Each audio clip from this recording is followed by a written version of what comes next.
A Europa que atravessou o Atlântico. A história não contada do Brasil colonial.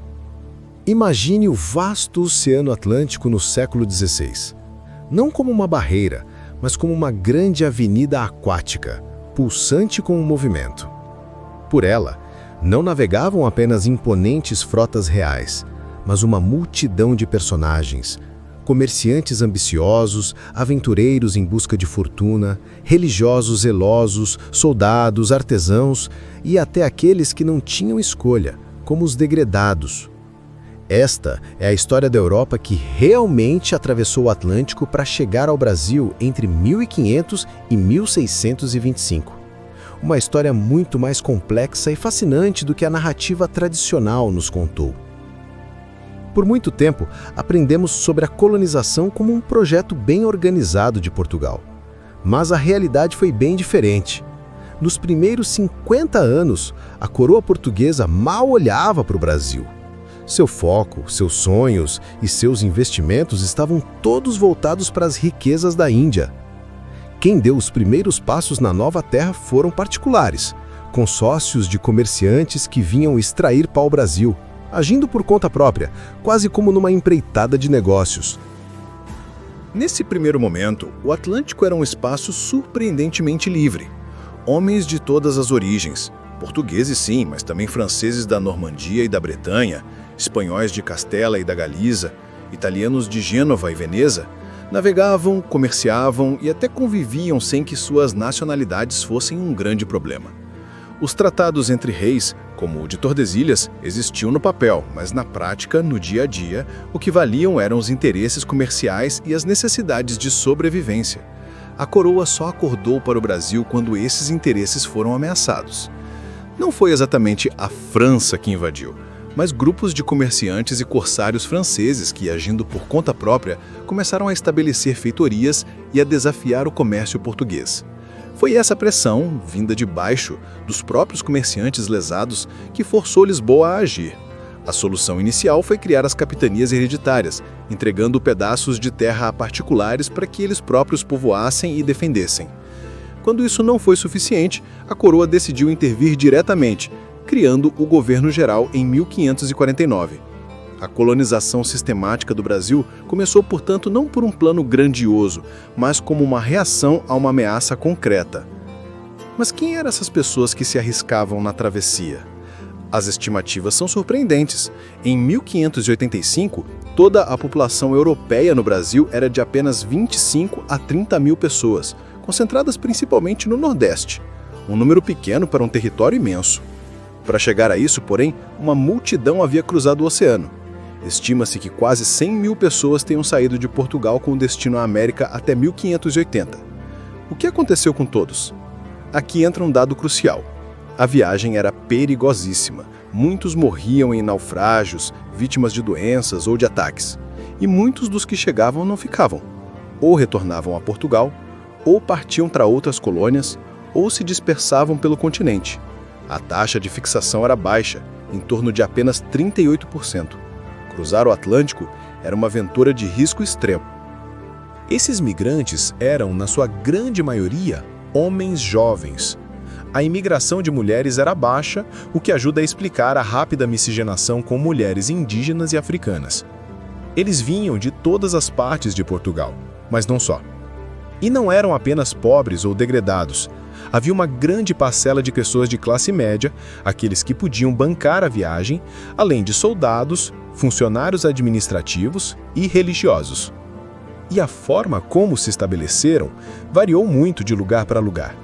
No sul, nas capitanias como São Vicente, o povoamento foi mais espontâneo, liderado por aventureiros em busca de indígenas para aprisionar ou de minas de ouro lendárias. As elites que se formaram lá eram fechadas, praticando casamentos dentro do próprio grupo para proteger suas terras e seu status. Já no Nordeste, na Bahia e em Pernambuco, o cenário foi diferente.